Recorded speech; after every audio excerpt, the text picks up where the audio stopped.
are washed by the very same rain. We are swimming in the stream together, sun in power and sun in shade. We can worship this ground we walk on, cherishing the beings that we live beside. Loving spirits will live forever. We're all swimming to the other side.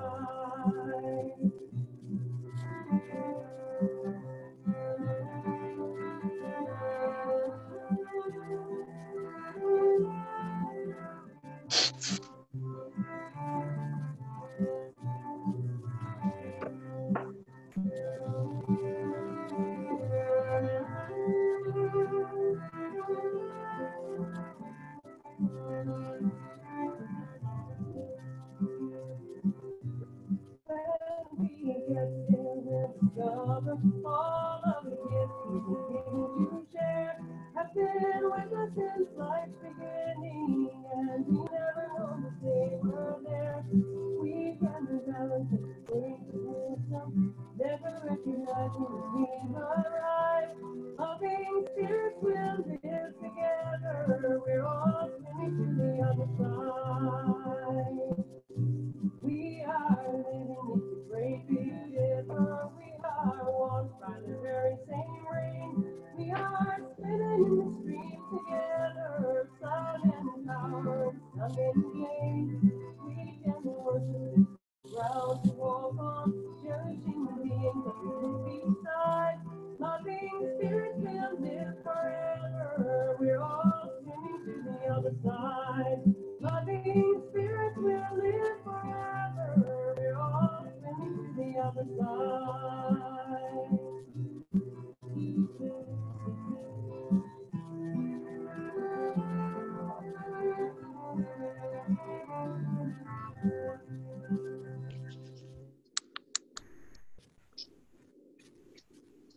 Good morning, everyone. My name is David Clement. I will be this morning's worship associate, and I'll be running the Zoom side of things.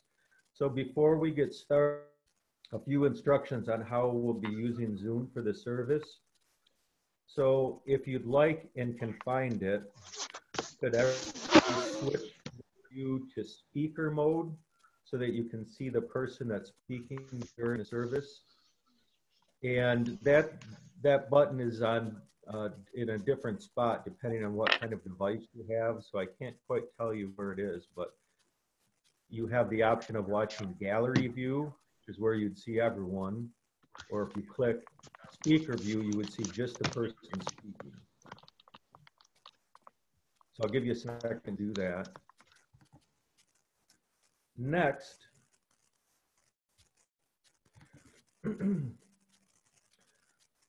what I'd like to ask right now is, I have everyone muted, I believe. If you're not muted, can you please mute yourself? And one of the challenges with the service sometimes on people's ends is that sometimes people's computers will freeze up if there's too much going on. So what I'd like to ask is if everyone can turn off their video feed, if you can find that. So you're not leaving the meeting, you're just turning off your video feed. It's going to be requiring less. I'm just not even going to try to make up pretending that I know anything. It's going to take less bandwidth or something like that, some fancy thing. But basically, if you turn off your video feed, then it won't be as likely to freeze up people's screens. How's that sound? So take a second and mute yourself if you're not muted. And if you can figure it out, turn off your video feed. Then the only people that you'll see and hear are the people that are helping lead the service. And it looks like pretty much everybody's figured that out, which is great. And then finally, you can stay on right after to enjoy our virtual coffee hour at 11:30. And when we start that, you can turn back on your video feed and your audio. And then Reverend Jerry's course on UU history will begin at 1 o'clock. All of that's on this same meeting ID. And you are welcome to stay on. or you can always leave the meeting and come back into the same meeting using the same ID if you wanted to do that. Okay, I'm going to share with you today's order of service now, and I'll give you a second to look at it.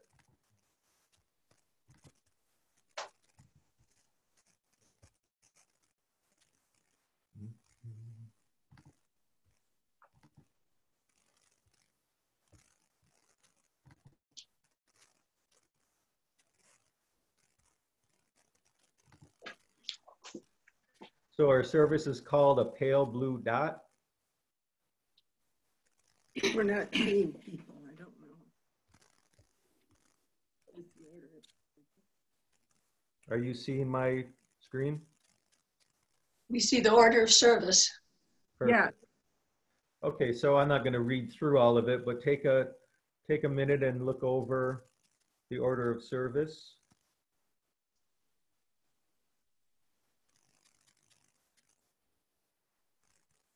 Jennifer will be playing piano for music. Bonnie will be singing for us, and giving the reflection will be Reverend Lynn. That goes with this, if you want to do that. Otherwise, I'll be turning it off and we'll watch it later. No, it says it's going at the same time. I can't process like that. Okay.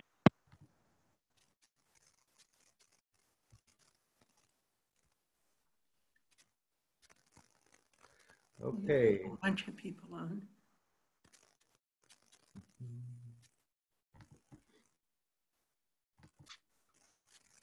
So, first, we're grateful to be together. And as we can see, the Unitarian Universalist Congregation of Flint isn't a building, it's us, it's a group of people. And it's a fellowship of like-minded people. We're each on our own paths, our own spiritual journeys, but we support each other along the way.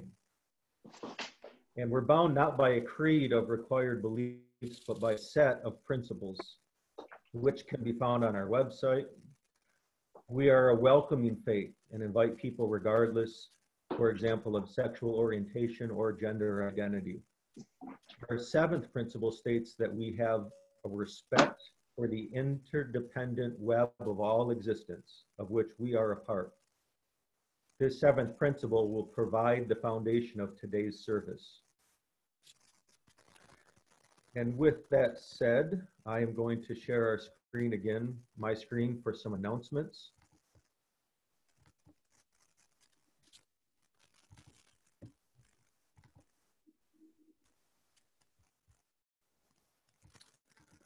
So first, you can check your e-update for any updates. We'll be updating Facebook throughout the week and the website, and exciting news coming from the Communications Committee, of which I'm the chair. We are finalizing a new website that has been professionally built, and that will be coming out hopefully even in the next week. So we're very excited about that. It will be very user-friendly, easy to use, easy to find everything you're looking for. Coffee hour today, as I said, is at 11:30. There's still room in all group ministry sessions, so you can talk to Reverend Lynn about that. If you have any joys or concerns, please send them to the office, the UUCF office, in writing, and you could do that through email, or you could mail it in. And check out all the offerings for children and teens on our Facebook page.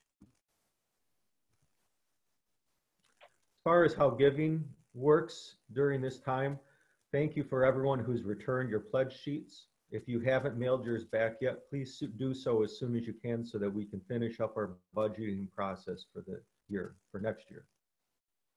If you lost your pledge sheet or didn't receive one, please call Sandra Murphy, and there's her number, and she'll get one to you. So I'll leave this slide up for just an extra second if you need to write that number down. And then for your regular pledge donations, of course, we appreciate that you're going to continue with your regular pledge. Those checks can be made out to UUCF and mailed to the church address. And that church address is at the bottom. And of course, you can find that online too.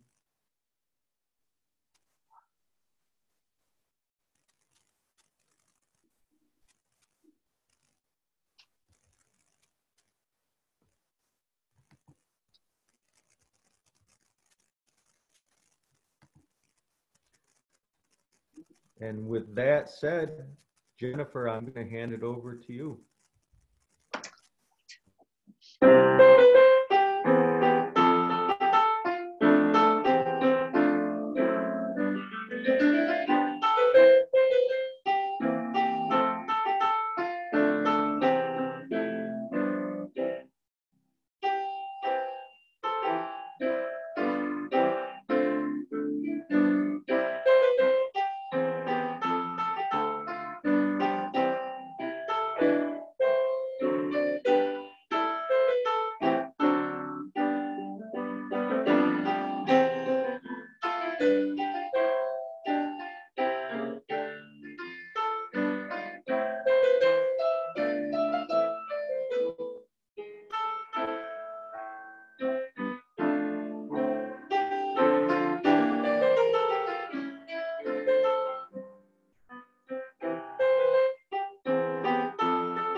Thank you.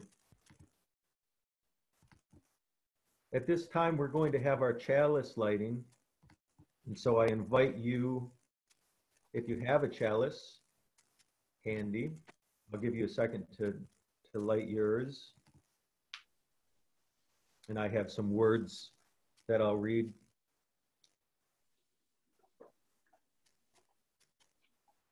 Glory be to the earth and the wind. Glory be to the sun and the rain.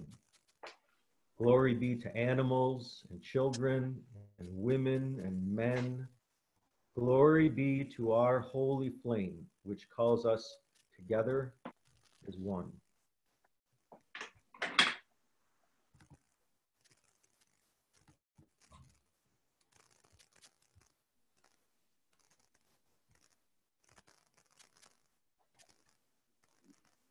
And Jerry will be now leading us in our opening words.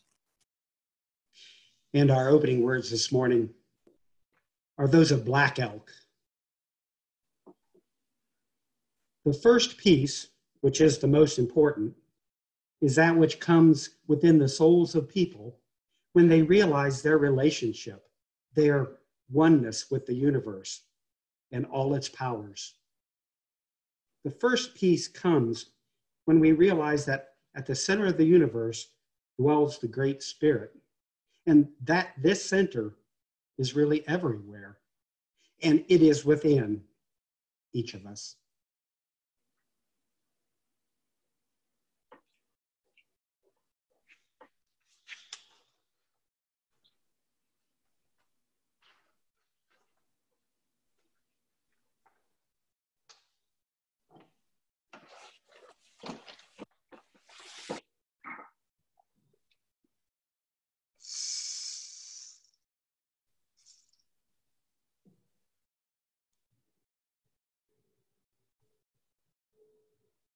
Earth Mother awoke with the dawn. She fanned sacred smoke in each of the 4 directions. Bending low, she placed a piece of summer in a flower's seed. Man greeted Earth Mother as she walked beside the river. He held a net in his hands to catch frogs for his breakfast. You are kind to me, Earth Mother, said man. You have sent frog to fill my belly, and I am grateful. Then man slapped his face. But why have you sent me this wretched mosquito to torment me? Mosquito is bad, bad, bad.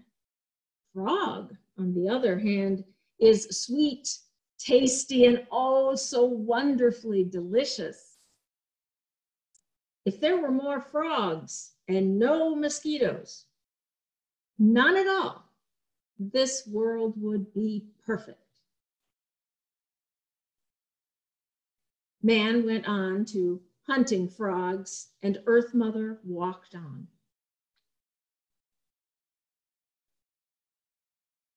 Earth Mother walked across the African savanna and filled the water holes, and her hand guided a blossom with sweet nectar to a sunbird. She climbed a peak and flung a spear of lightning into the sky. And in the north, Earth Mother powdered the trees with snow. And then Earth Mother heard Frog calling. He sat on a rock near a lake, and with a flick of his tongue, he caught a small insect and swallowed it whole. "Thank you, Earth Mother," said Frog. "Mosquito and her sisters fill my belly and give me life. But why have you sent me man to catch and eat me? Man is bad, bad, bad. Sweet, delicious mosquito, on the other hand, makes me happy. If there were more mosquitoes and no men, this world would be perfect." Earth Mother smiled and walked on.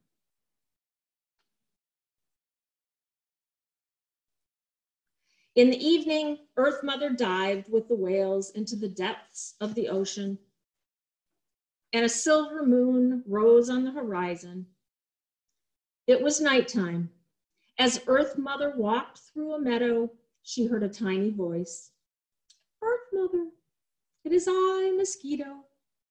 Frog will surely feast on me tomorrow or the next day. But I'm grateful for man who lives by the river. He is tender and delicious. When I bite him, what's needed is more men and none of these useless frogs. Then this world would be perfect." Mother Earth sighed. Once more she walked on. Earth Mother climbed the hill to her cloud teepee, and she spangled a tree with fireflies.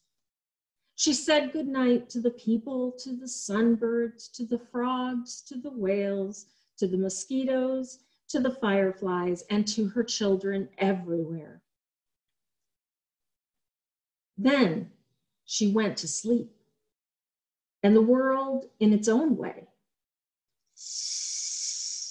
was perfect.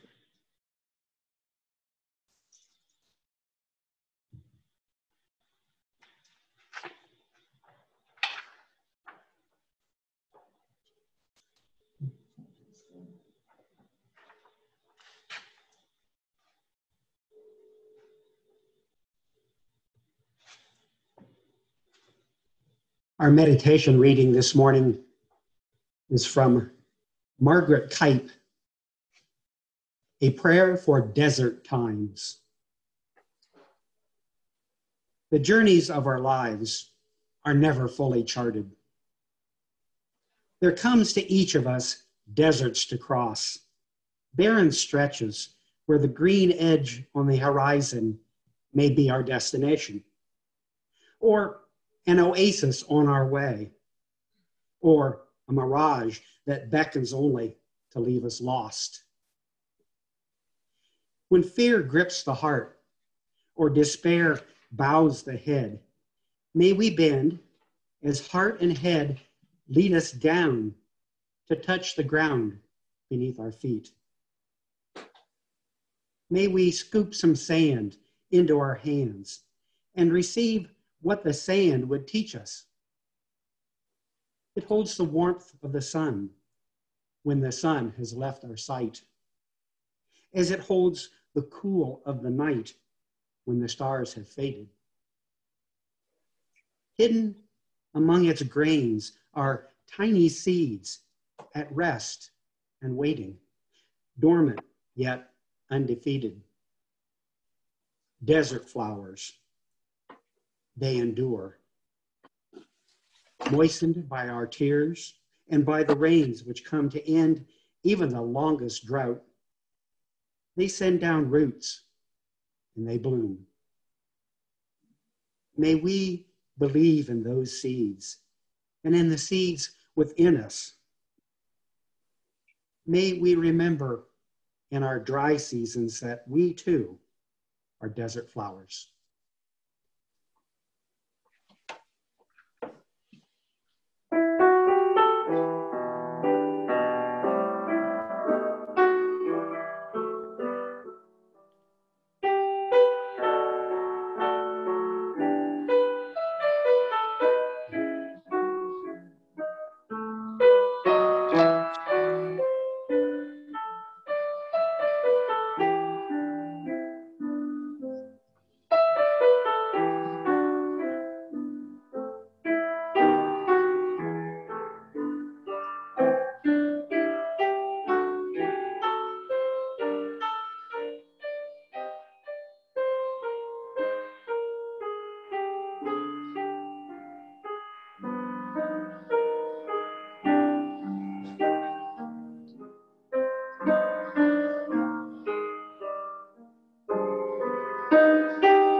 Well, it's their pianist, or contemporary pianist.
Thank you. For our reading, this is an excerpt from A Pale Blue Dot, which was inspired by an image taken at Sagan's suggestion by Voyager 1 on February 14, 1990. As the spacecraft left our planetary neighborhood for the fringes of the solar system, engineers turned it around for one last look at its home planet. Voyager 1 was about 4 billion miles away. Earth appeared as a tiny point of light. He wrote, "Look again at that dot. That's here. That's home. That's us. On it, everyone you love, everyone you know, everyone you ever heard of, every human being who ever was lived out their lives. The aggregate of our joy and suffering, thousands of confident religions, ideologies, economic doctrines, every hunter and forager, every hero and coward, every creator and destroyer of civilization, every king and peasant, every young couple in love, every mother and father, hopeful child, inventor, explorer, every teacher of morals, every corrupt politician, every superstar, every supreme leader, every saint and sinner in the history of our species lived there on a mote of dust suspended in a sunbeam. The earth is a very small stage in a very vast cosmic arena. Think of the endless cruelties visited by the inhabitants of 1/4 of this pixel on the scarcely distinguishable inhabitants of some other corner. How frequent their misunderstandings, how fervent their hatreds. Our posturings, our imagined self-importance, the delusion that we have some privileged position in the universe, are challenged by this point of pale light. Our planet is a lonely speck in the great enveloping cosmic dark. In our obscurity and all this vastness, there is no hint that help will come from elsewhere to save us from ourselves. The earth is the only world known so far to harbor life. There is nowhere else, at least in the near future, to which our species could migrate, visit, yes, settle, not yet. Like it or not, for the moment, the earth is where we make our stand. There is perhaps no better demonstration of the folly of human conceits than this distant image of our tiny world. To me, it underscores our responsibility to deal more kindly with one another and to preserve and cherish the pale blue dot, the only home we've ever known. At this time, I'm really excited to be able to introduce the next piece of our worship together. Bonnie Pavosic will be performing Please by May Erlewine.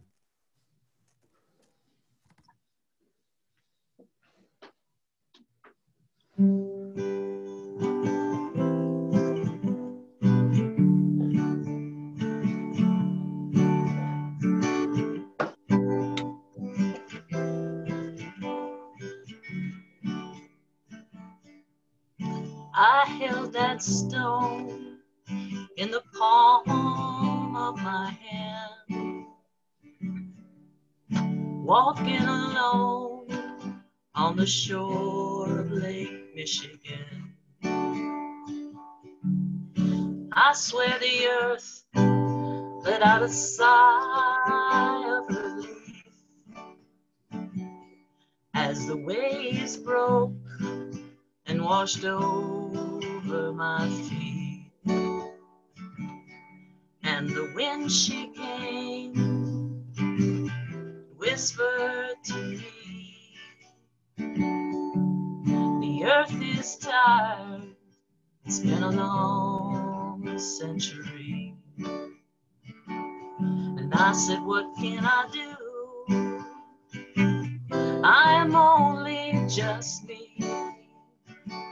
She said, don't do it all,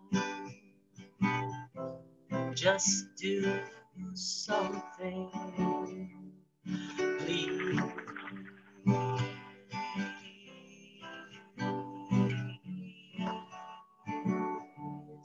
Please.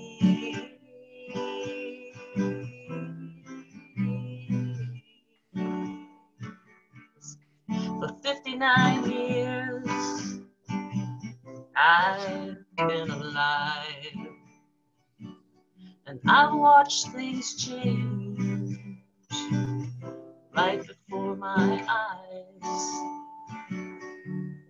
Took what we wanted, gave nothing in return, so that the future generations were left with nothing but to crash and burn.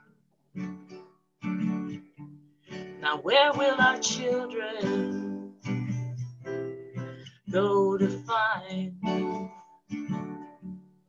bit of pure water and peace of mind? with so much to do. You might not live to see the change. I'm counting on you to do something.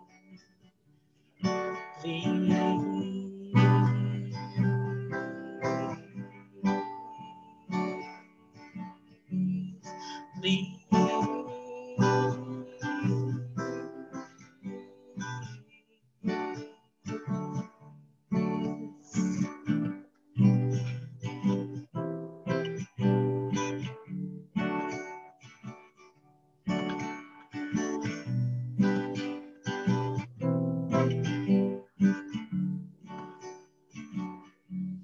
Now I hold that stone close to my chest as I walk back down the shore just before the sunset.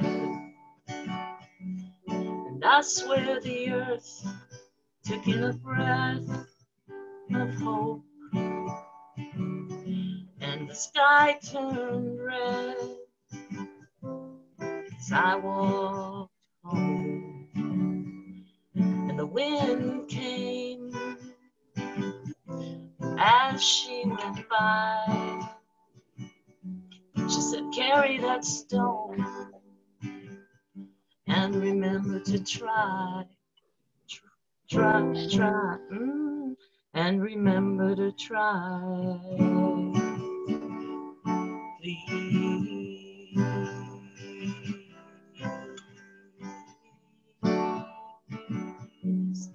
Please.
Well, good morning, everyone. This is what happens, what you're looking at, to your minister when she has cabin fever. Well, at least on Earth Day. So, as a child, I lived on a farm, as did nearly all my classmates. And I would say about half of them went on to give farming a go. They inherited their parents' farms, and most likely their parents' parents had passed that farm on to them. Now, I doubt that most of them can still just farm for a living. I know some of them did farming and realty, or farming and managed the produce at the local grocery store, or something like that. Now, in that rural, very rural part of Wisconsin where I'm from, cow, pig, and turkey manure, the turkey was ours, wasn't even an odor. It was just air. The land and our animals were all very important to all of us, but I don't know that it was exactly sacred, perhaps in the way it was to black elk. Although I think my dad leaned a little bit that way. But I doubt much that there were many farmers that were fretting over population or water quality in those days, even when their Wisconsin Senator, Gaylord Nelson, was so concerned over the environment and that the government and citizens were totally overlooking it, that he created the first Earth Day. On April 22nd, 50 years ago, this week, I would be awfully surprised if people from my neck of the woods did anything for it or even maybe knew about it. Now, of course, I was too young to remember that day, and I was alive, but Bill Nye, now kids know him as Bill Nye, the science guy, or perhaps you remember him as the guy that debated, I guess, Ken Ham from the Creation Museum. Well, Bill Nye, he remembers exactly what he did on the first Earth Day. He rode his bike to the National Mall, and he was wearing a sign that said, "Pedals don't pollute," and that's PEDALS. And he said he listened to all the speeches that day, and he said almost all of them were about fighting pollution. And he says, you know, the message that day, it was good. But he says it's better now. He writes that we have to take care of the earth, or the earth, in Hitman style, will see to it that a great many of us are taken care of. Now, Nye does worry that too many people around our country think of Earth Day as a bunch of old hippies living off the grid, recycling everything, bottles, shoes, probably lint, with a common and simplistic battle cry, "Save the Earth." They're also known as Unitarian Universalists. But Nye says, sure, saving the Earth might be a reasonable, and probably is a reasonable pursuit, but he says the Earth is going to be just fine. It has been here 4.5 billion years. The Earth's going to be fine. So here's the thing. Earth Day isn't really about Earth. It's about us. It's about humans. As Nye says, Earth is going to be just fine. We will be the losers if we don't change. It's like the story of this very old farmer who knew he was going to die. And he had lived a very good life, and profitable too, but his one regret was how his children had turned out. He had 3 of them. They were lazy, they fought all the time, and none of them were very interested in taking over the farm when he passed. And he really had worked hard so that he could pass that farm on to his children, and he believed that then that land was going to sustain them and their children for the rest of their lives. Well, now that he was near the end of his life, he believed he needed to somehow convince his children how precious that land was, how sacred it was. So he did. He called his children to his sickbed, and he told them, "Children, I have accumulated great wealth." "Where is this great wealth?" asked the children. "You have never seen it," he said, "but it exists way out deep in the fields. That's where you will find your legacy." And a short time later, the old farmer died. Now his children mourned because they truly loved their father. And surprise, his passing actually brought the 3 children together, and they stopped fighting. And they decided to go out into the fields and look for the legacy together. One sibling said, "Father said it was deep in the field, so it must be buried." So they decided to dig, and they dug for days until they had dug up most of the fields. But they found nothing. So another sibling said, we dug up all of this ground and found nothing. We must have missed it. And now it's spring and it's time to plant crops. And we've got a whole field dug up. What do you think about planting? So they did. Well, then fall came around and they decided, well, we can't let it go to waste. We have to harvest these crops. So they did. And then they set to digging their legacy again, and they dug, and they dug. And after digging for many, many days, again, they found nothing.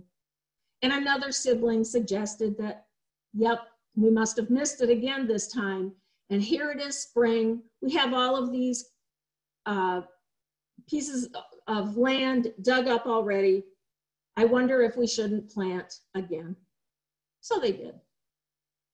Now, fall came, and they had even a bigger harvest come. And yet again, afterwards, they dug, found nothing. And guess what? This continued on for years. In the meantime, all of the old farmers' children had their own families. And they were living happily and comfortably on the farm. Not one of them was lazy. And one spring, they realized that they had found their father's legacy, and they all silently thanked him for a beautiful and bountiful gift.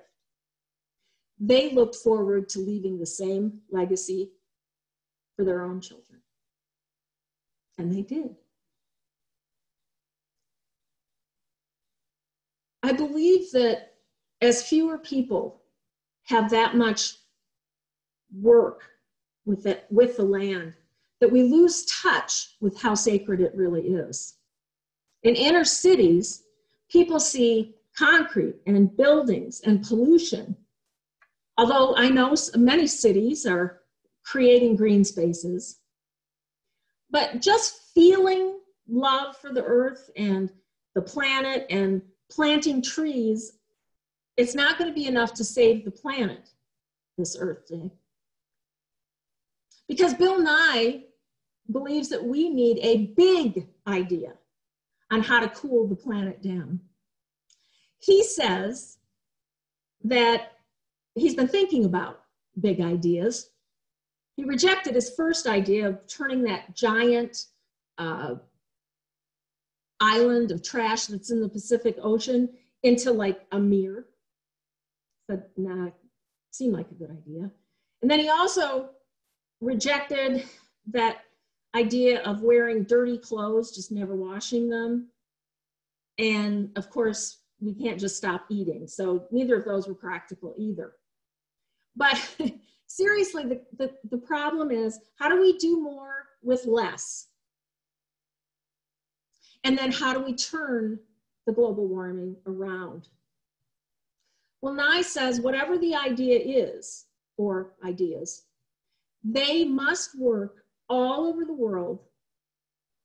They must be able to be enforced in every country and in harmony. That's what makes it difficult.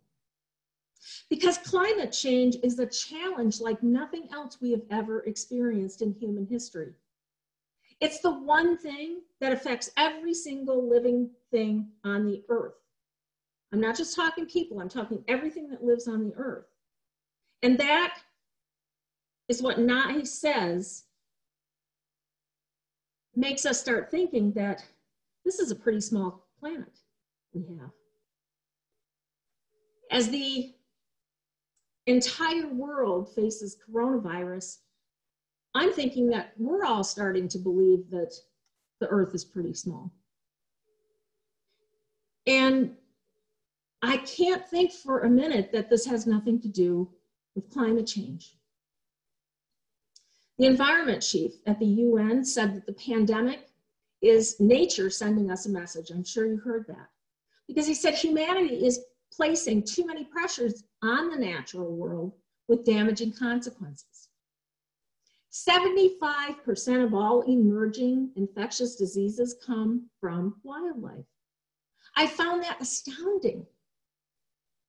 As we destroy habitats through global warming and human expansion, animals come face to face with humans.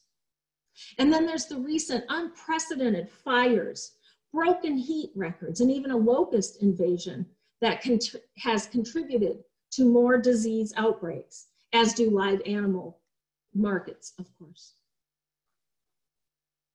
So I wonder if you think nature is giving us a wake-up call. Long term, the UN is urging all countries to focus on habitat and biodiversity loss prevention. They predict future pandemics if we don't start connecting public health and the environment in policy making and working in cooperation with other countries. Big picture, big scale. Sharing both financial and informational and research-based resources is crucial, not just now, but from here on out. Professor Andrew Cunningham of the Zoological Society of London believes that this current crisis, the pandemic, is our opportunity for change worldwide. But he says he's seen it before, and he seriously worries that this will be just one more chance that passes us by.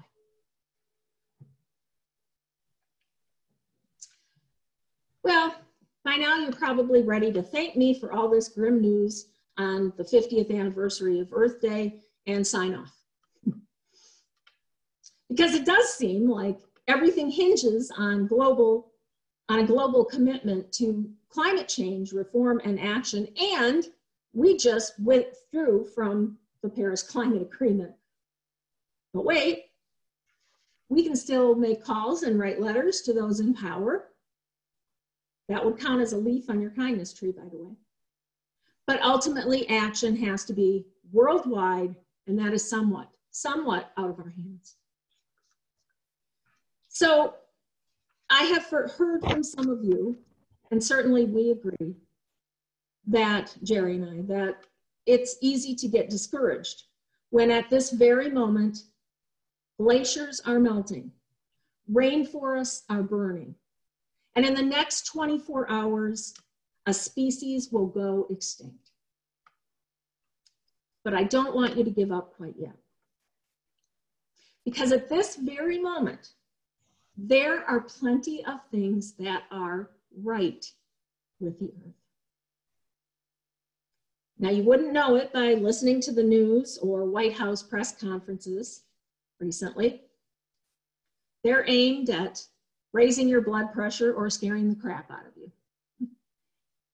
And yeah, COVID, it might be a warning from nature. And those thousands and thousands of deaths are tragic and scary. But you know, there is a little good news generated by the stay-at-home order. And Jerry's been writing a lot about that in our update. And I wanted to share some other things that this stay home at order has generated that are positive. So in our community alone, a member of our church has a daily book club with her granddaughter. 9 of us are meeting weekly on Zoom and talking philosophy and life and all kinds of wonderful things. People are connecting on the phone and having fantastic conversations. Many of us are learning new software, and people aren't driving to church and polluting. And speaking of driving, let's talk about the benefits to animals. You probably heard some of these things, but without heavy traffic at Yosemite, since it closed in mid-March, bears are said to be partying. Well, you see, where they used to have to take paths to avoid the traffic jams that humans would have in the spring, bears now, to get to point A to B, they don't have to worry about cars and people all over the place because usually they avoid them. They are simply now ambling down the roads in Yosemite. There are lots of videos of this You might look them up. The other thing that's happening in Yosemite, and we have a fondness for it because we lived not too far from it at one time, when we were in San Francisco. But there's bobcats and coyotes and ravens that are like congregating in all the public spaces now. And they've found plenty of wild food in those new places, and they're having a ball. Char Miller, a California historian, said about Yosemite, one thing we know for sure is that Yosemite is enduring. It was here before us, and it will remain after we leave. That was a wonderful quote.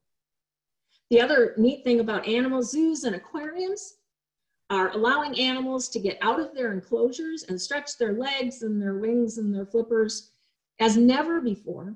And they are exhibiting more typical wild behaviors without humans watching them. Go figure. There are 2 pandas in a Hong Kong zoo who have been together for 10 years and have never mated until now, when the zoo has been closed to visitors. And more good news for animals. Shelters report a boost in adoptions and fostering. And sea turtles are thriving on empty Florida beaches. Let's hope they keep some of them closed. The other things are that COVID has brought visibility to those who have long needed it. Contributions of frontline service workers are being recognized, as is their lack of good pay and benefits.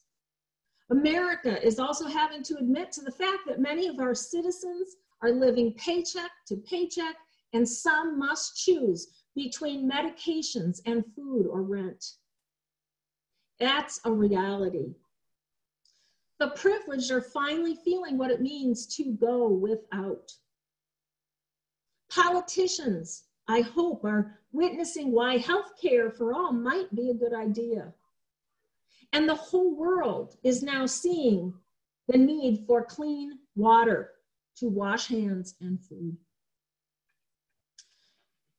In addition, more attention is being paid to mental health issues, and more people are understanding what it means to be isolated and alone and needing someone to talk to. Finally, beyond the pandemic, in the last year, several other things have gone right for Mother Earth. And I want to share those with you. Did you know that some young gorillas have learned to dismantle poachers' traps? Scientists may have found a way to turn seawater into drinking water. NASA has released all its research to the public for free. 1.6 billion trees were planted in America alone. Other countries are also doing that. The humpback whale population has boomed. This is all in 2019. A teenager came up with a new way to remove microplastics from the water supply. A plastic has been invented that is made from cactus and is biodegradable. And the Great Pacific Garbage Patch is being recycled. And if that isn't enough, though, right now, the Earth is still turning, the sun is still shining, the planets are orbiting, and the moon has decided to stick with us, at least for now. So closer to home, I read some new poetry inspired by our prescribed seclusion. This is what she wrote. Just one line that just hit me. Spring is out there doing what spring does. And it's true. I've been seeing bright yellow finches and daffodils pop up. Pale green buds are spiraling down the willow branches outside my window. And there's a bright white swan that's patrolling the lake as his mate is patiently covering the nest from some of these unexpected chills. We recently got a treat. And we really chuckled as we saw a great blue heron stand on our dock and then try to stab a very big, maybe too big, bluegill from the lake, but managed finally to swallow it. Something you don't get to see every day. So yes, as this 50th Earth Day arrives, we have so much yet to do. But I want you to think about this. Never, never has there been a worldwide movement like there is now to fight the biggest problem that humans have ever faced and created: climate change. I believe that humans, for the most part, are finally understanding that we are that pale blue dot. Fragile, precious. And we are ready to love it and defend it as if our lives depended upon it. And they do.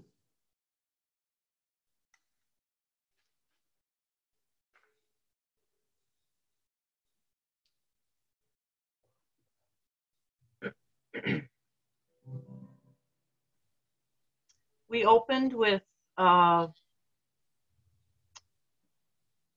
Swimming to the Other Side.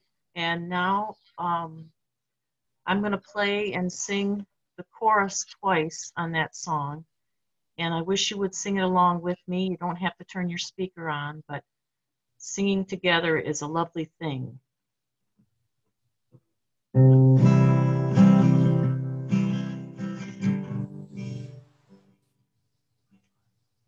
We are living neath the great big dipper. We are washed by the very same rain. We are swimming in the stream together. Some in power and some in pain. We can worship this ground we walk on, cherishing the things that we live beside. Loving spirits will live forever. We're all swimming to the other side. We are living neath the great big dipper. We are washed by the very same rain. We are swimming in the stream together, some in power and some in pain. We can worship this ground we walk on, cherishing the things that we live beside. Loving spirits will live forever. We're all swimming to the other side.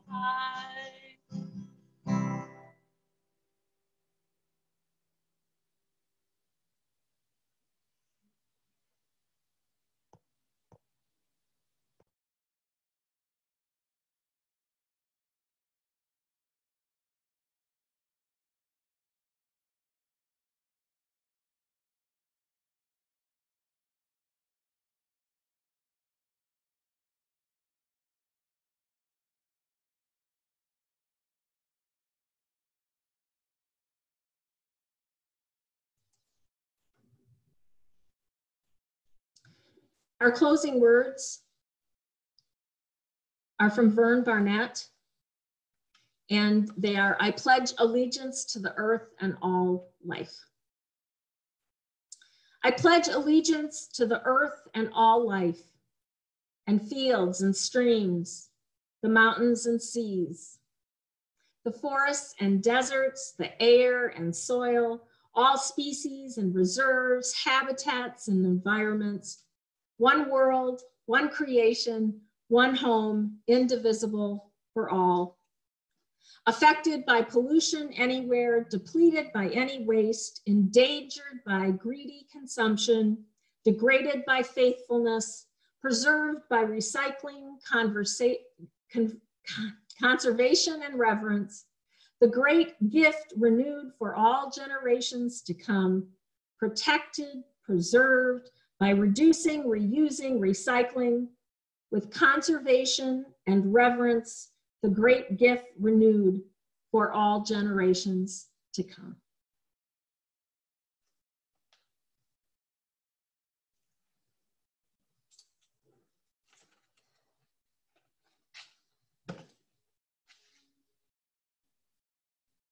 unmuted. You're still unmuted.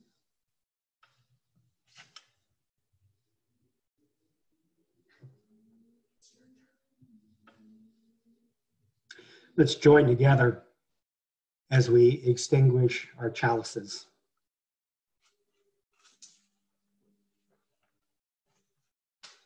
We extinguish this flame, but not the light of truth, the warmth of community, or the fire of commitment. These we carry in our hearts until we gather again.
Thank you, everyone. Great service. Loved every part of it. So at this time, you can all turn on you can unmute yourself if you'd like, or you can keep yourself muted unless you're going to talk. That helps a lot. And you can start your videos, and we're going and grab your favorite coffee mug or tea, and we'll have our coffee hour now.